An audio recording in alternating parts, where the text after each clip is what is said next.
Presenting the classics of Sam P. Chaladurai.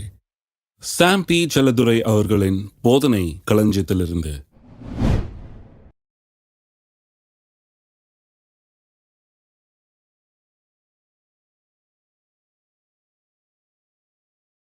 இச்சையானது கற்பந்தரித்து பாவத்தை பிறப்பிக்கும்.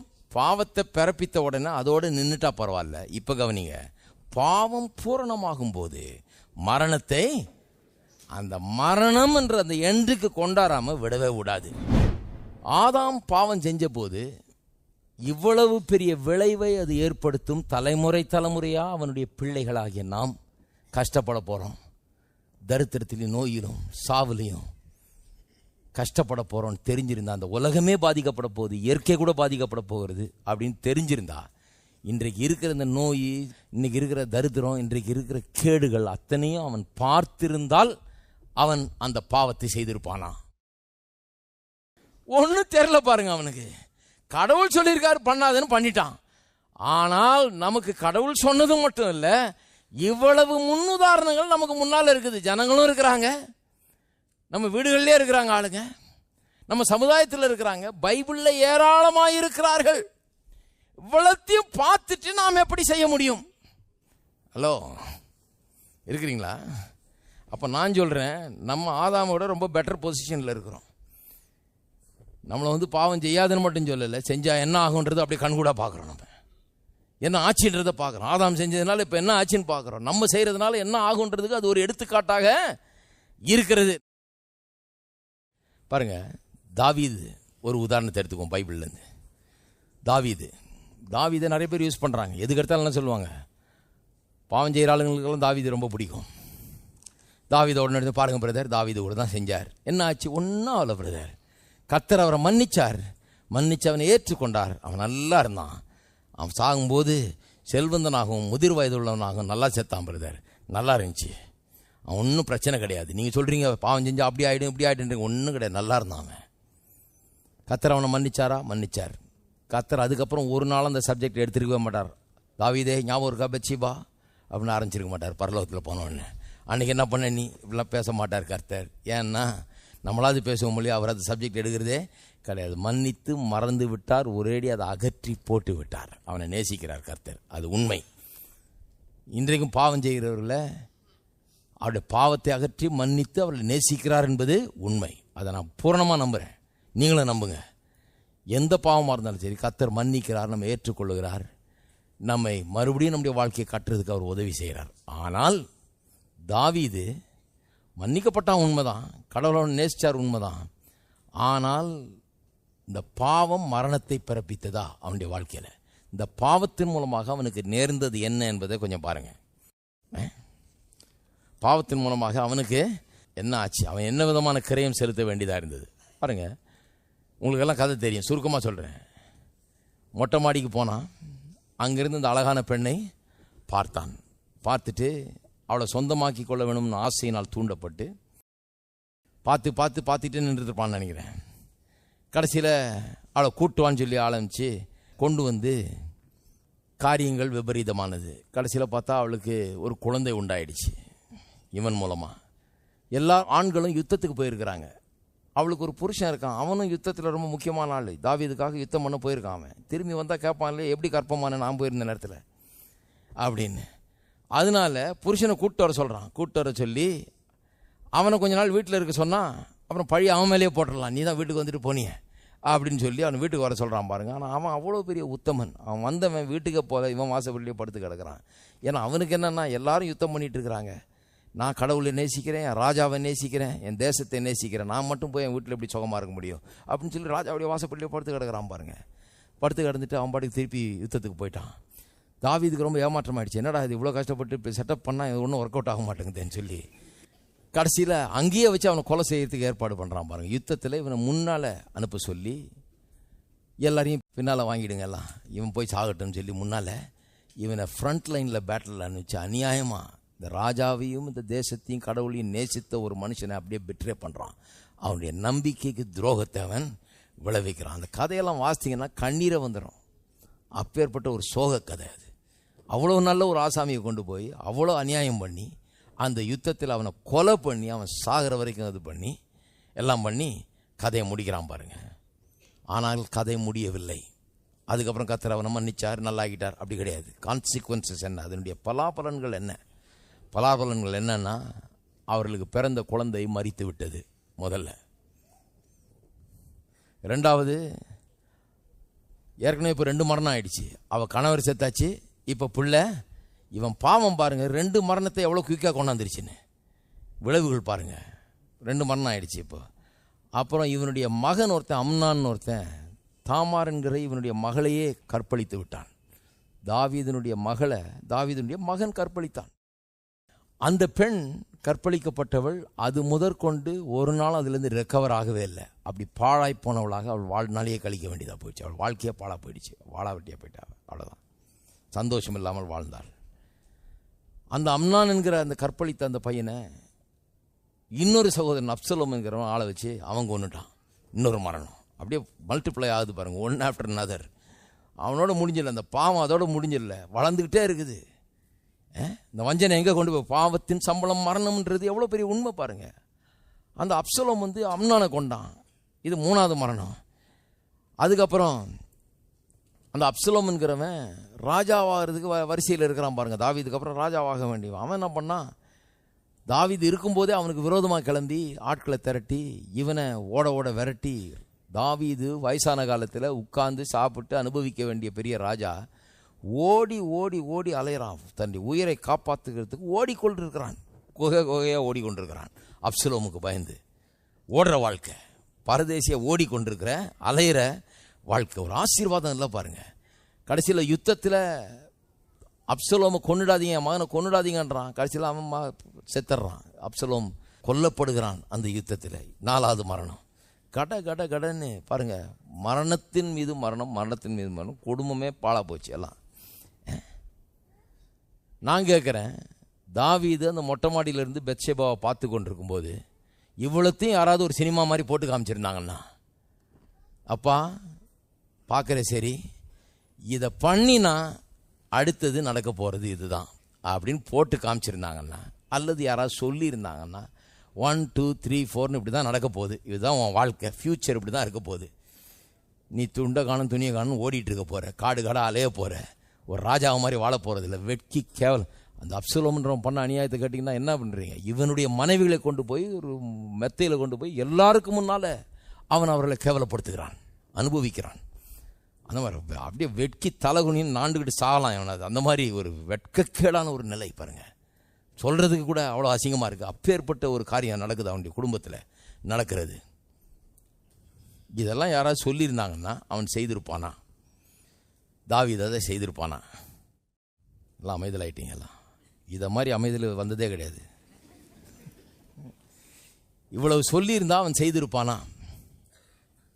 நான் சொல்லுகிறேன், சிலர் இவ்வளவு சொன்னாலும் நான் செய்வேன் நிற்கிற ஆளுங்க இருக்கிறாங்கன்னு நினைக்கிறேன் இந்த உலகத்தில். அவரது ஆகட்டும் பிரதர், பார்த்துக்கலாம், நான் மனசு வச்சுட்டேனாக்கும், நான் செய்வேனாக்கும். அப்படிப்பட்ட முட்டாள்கள் உலகத்தில் இருக்கத்தான் செய்கிறாங்க. அப்படிதான் இருக்குது உலகம். ஆனால் ஒரு சுய புத்தி உள்ளவன், நல்லா சிந்திக்கக்கூடியவன், இவ்வளவு காரியத்தை ஒருத்தன் மனசுக்கு முன்னால் கொண்டு வந்தானா, இப்படி தான் நடக்க போகுது, ஃப்யூச்சர் இப்படி மாறிடும், இதை செய்கிறதுனால பாவம் மரணத்தை பிறப்பிக்கும். பாவம் மரணம், பாவம் வந்துச்சுன்னா மரணம் வந்துடும் அடுத்த ஸ்டெப்பு. இதை தவிர்க்கவே முடியாதுன்றதை ஒருத்தன் ஏற்றுக்கொண்டு அதை நம்பினான்னா அவன் அந்த பாவத்தின் வஞ்சனைக்கு தப்புகிறான். அப்புறம் பாவம் செய்கிறது ரொம்ப கஷ்டமாயிடுது. பாவம் செய்யணும்னு தோன்றப்ப இந்த பிரசங்கத்தை கொஞ்சம் போட்டு பாருங்க, இந்த பகுதியை மட்டும், இந்த 10 நிமிஷத்தை போட்டு பார்த்தீங்கன்னா பாவம் செய்யணுன்ற அந்த இதே போயிடும், எனர்ஜியே போயிடும், சீப்போன் ஆயிடும். ஏனென்று சொன்னால் எதிர்காலத்தை பற்றி நாம் நோக்கி பார்க்கிறோம், என்ன ஆக போகுதுன்னு. ஆனாலும் ஜனங்க ஏன் செய்கிறாங்க, இவ்வளவு தெரிஞ்சும் ஏன் செய்கிறாங்க? அதான் அங்கே பிரச்சனை பாருங்க. ஏன் செய்கிறாங்கன்னா அவங்க நினைக்கிறாங்க ஒன்றும் ஆகாது. அதான் அந்த வஞ்சனை, அதான் அந்த பாவத்தின் வஞ்சனை. பாவத்தின் வஞ்சனை என்ன, செய்ய ஒன்றும் ஆகாது, யாருக்கும் தெரியாது. யாருக்கும் தெரியாதுன்னு போதே 10 பேருக்கு தெரிஞ்சிட்டு இருக்கோம் ஏற்கனவே. அதான் உண்மை. யாருக்கும் சொல்ல மாட்டேன் நான் யார்கிட்டையும் பேச மாட்டேன் நான் அப்படின்னு யாராவது சொல்கிறாங்க பாருங்க, அப்போவே ஏற்கனவே 10 பேருக்கு தெரிஞ்சிச்சுன்னு அர்த்தம் அது. ஆனா அந்த பாவம் செய்யற ஆட்களுக்கு அந்த வஞ்சனையை நம்புறாங்க, அந்த பொய்யை நம்புறாங்க. ஒன்னும் யாருக்கும் தெரியாது, பயப்படாது, செய்யலாம், பரவாயில்ல, எல்லாம் அவங்க செய்தாங்க, இவ செய்தாங்க, எல்லாம் செஞ்சாங்க, ஒன்னும் செய்யாதவன் யார்? இந்த நியாயம் தான் பேசிட்டு இருப்பாங்க பாருங்க. அவங்க கொஞ்சம் யோசித்து பார்க்க வேணும்.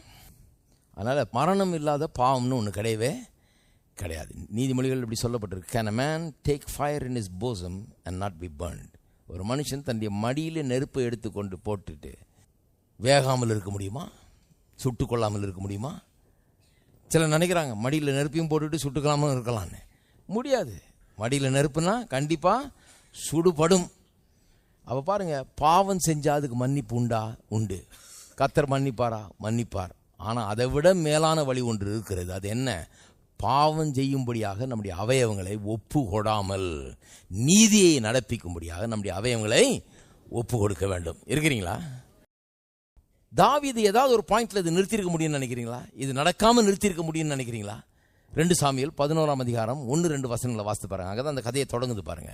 கதை எப்படி தொடங்குதுன்னா, 2 சாமுவேல்ல போங்க, 11ஆம் அதிகாரம் 1 வருஷம். மறு வருஷம் ராஜாக்கள் யுத்தத்துக்கு புறப்படும் காலம் வந்தபோது தாவீது யோவாபையும் அவனோட கூட தன் சேவகரையும் இஸ்ரவேல் அனைத்தையும் அம்மோன் புத்திரரையும் அழிக்கவும் ரப்பாவை முற்றுகை போடவும் அனுப்பினான்.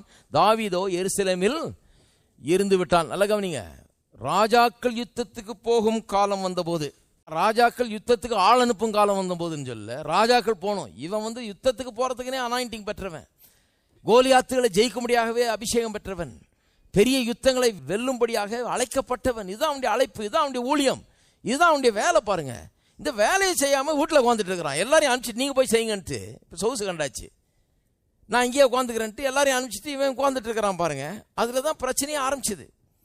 இவன் வீட்டில் உட்காந்துட்டு இருக்கிறான். தப்பான இடத்துல தப்பான நேரத்தில் இருந்தா தப்பான காரியங்கள் நடைபெறும். இந்த மாதிரி விஷயத்தில் ஈடுபடுற ஆளுங்க என்ன சொல்றாங்க? இது ரைட்டான நேரத்தில் ரைட்டான டைம்ல இருந்தங்கன்றான். தப்பு. தப்பான நேரத்தில் தப்பான இடத்தில் இருக்கும்போது தப்பான காரியங்கள் நடைபெற வாய்ப்புகள் அங்கே உண்டாகிறது. அப்ப யுத்த களத்தில் இல்லை, அங்கதான் இருக்க வேண்டியவன், அதுக்குன்னு அழைக்கப்பட்டவன், அதுக்குன்னு அபிஷேகம் பண்ணப்பட்டவன் அங்க போகாம வீட்டில் உட்காந்துட்டு இருக்கிறான். வீட்டில் உட்காந்துட்டு இருந்த உடனே ஒரு நாள் சாயங்காலத்தில் தாவீது தன் படுக்கையிலிருந்து எழுந்து அரண்மனை உப்பரியின் மேல் உலாத்தி கொண்டிருக்கும் போது, போர் அடிச்சிருச்சு அவனுக்கு. உலாத்தி கொண்டிருக்கும் போது ஸ்நானம் பண்ணுகிற ஒரு ஸ்திரீயை உப்பரிகையின் மேலிருந்து கண்டான். அந்த ஸ்திரீ வெகு சௌந்தரவதியாயிருந்தாள். என்ன நடக்குது பாருங்க. இவன் வீடு எல்லா விட உயரமா இருந்திருக்குன்னு நினைக்கிறேன். அங்க உப்பரிகை மேல போயிட்டான், மேல டெரஸுக்கு போயிட்டான். அவன் அங்க போயிட்டு நின்று பார்க்கறான். பார்த்தா இப்படிப்பட்ட ஒரு காட்சியை காண்கிறான். பாருங்க, போர் அடிக்கிறத பற்றி ஒன்று சொல்றேன், வாலிபர்களுக்கும் சொல்றேன், வயோதிபர்களுக்கும் சொல்றேன். போர் அடிக்குதுன்னா அதில் என்ன பிரச்சனை தெரியுமா? நீங்கள் எதற்காக அழைக்கப்பட்டீர்களோ அதை செய்யாம உட்கார்ந்துட்டு இருக்கிறீங்கன்னு அர்த்தம். அதுதான் போர் அடிக்குது. போர் அடிக்கக்கூடாது வாழ்க்கையில். ஒருத்தர் சொன்னார், எனக்கு இன்னொரு நாட்டில் இருக்கவர் சொன்னார், எங்கள் வீட்டில் போர் அடிக்குதுன்னு சொல்ல முடியாதுங்க, சொன்னால் எங்கள் அப்பா உடனே இங்கே வான்னு சொல்லி நிலத்தை காமிச்சு ஏராளமான வயல் வச்சுருந்தார் பாருங்க, போய் நல்ல கடலெல்லாம் பிடிக்கிட்டு வாங்குவார். இதனாலேயே வாயை முட்டு பேசாமல் இருக்கு. போர் அடிக்குதுன்னு பேச முடியாது வீட்டில். போர் அடிக்குதுன்னா உடனே வேலையை கொடுத்துருவாங்கன்ற விவசாயிகள். போர் அடிக்குதா, வா விவசாயம் பண்ணு, வேலை செய். நம்ம எதுக்காக அழைக்கப்பட்டோமோ அதை செஞ்சுட்டு இருந்தோம்னா போர் அடிக்க செய்யாது. போர் அடிக்கும் போது தப்பான காரியங்கள் நடைபெற அங்கே உண்டாகுது பாருங்க. நிறைய பேர் சொல்கிறாங்க, வாலிபர் சம்மரில் ஒரே போர் அடிக்குதுங்க. ஏன் போர் அடிக்குது? நீ எதுக்காக அழைக்கப்பட்டிருக்க, எது உன்னுடைய கிஃப்ட், எது உன்னுடைய டேலண்ட், அதை டெவலப் பண்ணுறதுக்கு, அதை கல்டிவேட் பண்ணுறதுக்கு, அபிவிருத்தி பண்ணுறதுக்கு என்ன பண்ணுற?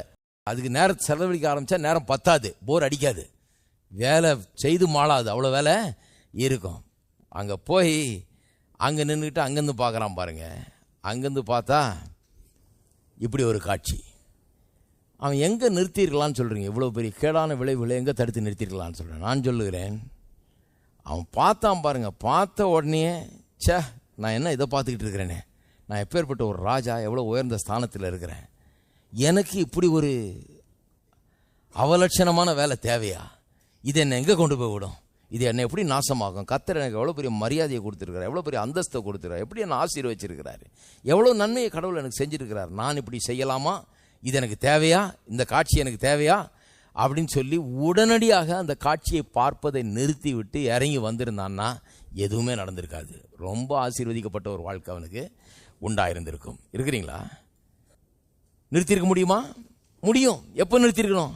அப்பவே நிறுத்திருக்கணும். பார்க்க ஆரம்பிச்சான் பாருங்க, அந்த பார்க்கறத கட் பண்ணிருக்கணும். பார்த்து அந்த நிமிஷத்திலே கட் பண்ணிருக்கணும். ஏன்னா அதை பார்க்க பார்க்க ஆசை பெருகுது. ஆசை பெருக பெருக சிக்குண்டு இழுப்புண்டு போயிடுறோம். அப்புறம் அது கற்பம் தரித்து பாவம் பிறக்குது. பாவம் பிறந்த உடனே மரணம் பிறக்கிறது. அப்ப எங்க கட் பண்ணணும்? பார்க்கிற ஸ்டேஜிலே கட் பண்ணணும். ஏன்னா பார்க்கறது தான் ஆசையை ஃபீட் பண்ணுகிறது. ஆசைக்கு ஆகாரமாய் அது இருக்கிறது. ஆசையை வளர்க்கிறது. அது அவன் நிறுத்திருந்தான்னா அன்னைக்கு எதுவும் நடந்தே இருக்காது. அதுக்கப்புறம் இவ்வளோ பெரிய ஒரு கேவலம், ஒரு அவமானம் அவனுக்கு உண்டாயிருக்கவே இருந்திருக்காது. அவனுடைய குடும்பத்திலும் அவனுடைய ராஜ்யத்திலும் எவ்வளோ பெரிய அவமானம் பாருங்க. இவ்வளோ பெரிய ராஜா போகிறான். ஒருத்தன் வந்து திட்டுறான் பாருங்க, அசிங்கமாக திட்டுறான். ஒருத்தன் இவனை சபிக்கிறான். கூட இருக்கவன் சொல்கிறான், இவன் என்ன ஒரு ராஜாவை எப்படி சபிக்கிறான், நான் கொண்டுட்டு வந்துடுறேன். இல்லை உடுப்பா, கடவுள் அப்படி பண்ணிட்டார் என்ன அப்படின்றான். இவன்லாம் என்ன சபிக்கிற அளவுக்கு நான் இப்போ ஆளாயிட்டேன்றான். சாபத்தை வாங்கி கட்டிக்கிறான் பாருங்க. ரோட்டில் நிற்கிறவன் சும்மா இஷ்டத்துக்கு சபிக்கிறான். அவனை போ போ ஓடு, அசிங்கம் பிடிச்சவனே அப்படின்றான். நடந்திருக்குமா? இது நடந்திருக்க தேவையே இல்லை. நான் சொல்லுகிறேன், கர்த்தர் மன்னிக்கிறார், கர்த்தர் நல்லவர், கர்த்தர் கருணை உள்ளவர், இரக்கம் உள்ளவர். ஆனால் அதை விட சிறந்த ஒரு வழி இருக்குது. அது என்னன்னா, நமக்காக பரிந்து பேசுகிறவர் இருக்கிறார். சோதிக்கப்படும் போதே நாம் அவரிடத்தில் சென்று சகாயத்தை பெற்று அவருடைய உதவியை பெற்று இந்த சோதனையிலிருந்து தப்பித்து கொள்ள வழியை பார்க்கணுமே ஒழிய, இதுக்கு ஈல்டு பண்ணாமல் இருக்கிறதுக்கு வழியை பார்க்கறது இதை விட பெரிய ஆசீர்வாதமான ஒரு வாழ்க்கை. ஆமென். நம்ம எல்லாரும் தயவு செய்து எழுந்து நிற்போம். ரொம்ப அமைதலாயிட்டீங்க, கொஞ்சம் லூசனப் ஆகுங்க. கஷ்டம். இதெல்லாம் யோசித்து பார்த்தா பாவம் ஓடாது. பாவம் செய்ய கை ஓடாது, கால் ஓடாது. கொஞ்சம் இதை ஓட்டி பார்க்கணும். அதை பாவம்னு மனசில் தோணும் போது இதை கொஞ்சம் யோசித்து எடுத்து எனக்கு என்ன ஆக போகுது, என் குடும்பத்துக்கு என்ன ஆகும், என் பிள்ளைகளுக்கு என்ன ஆகும், என் வாழ்க்கைக்கு என்ன ஆகும், என் பொருளாதாரத்துக்கு என்ன ஆகும், நாளைக்கு என்ன ஆகும், எவ்வளோ பெரிய அவமானம், எவ்வளோ பெரிய நிந்தை, எவ்வளோ பெரிய அசிங்கம், என்னத்தை நான் அடையப் போகிறேன்றதை யோசித்து பார்க்கும்போது தோல்வி அடையவே முடியாது, வெற்றி எடுத்துடலாம். ஆமென். எல்லாரும் கரங்களை உயர்த்துவோம், கர்த்தரை ஸ்தோத்தரிப்போம். பிதாவை துதிக்கிறோம், ஸ்தோத்தரிக்கிறோம். இந்த வார்த்தைகளை எங்களுடைய உள்ளங்களில் நீர் வைத்தபடி ஆழமுக்கு ஸ்தோத்திரம். நீர் நல்லவராய் வல்லவராய் இருக்கிறீர். எங்களுக்காக பரிந்து பேசுகிறவராய், எங்களுக்காக பரிதபிக்கக்கூடியவராய், சோதனையின் நேரத்திலே எங்களுக்கு சகாயம் பண்ண வல்லவராய் நீர் இருக்கிறபடி ஆழமுக்கு ஸ்தோத்திரம்.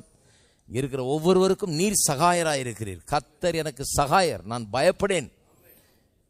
எல்லா பாவ சோதனைகளும் நாங்கள் மேற்கொள்ள முடியும், ஜெயிக்க முடியும், வாழ்வடைய முடியும் என்பதை நான் நம்புகிறோம். கர்த்தாவே, அப்பேற்பட்ட வழியில் ஒவ்வொருவரையும் நடத்துவீராக, ஆசீர்வதிப்பீராக, பாவத்தின் மேல் வெற்றி சிறக்க உதவி செய்வீராக. இயேசுவின் நாமத்திலே ஜெபிக்கிறோம்.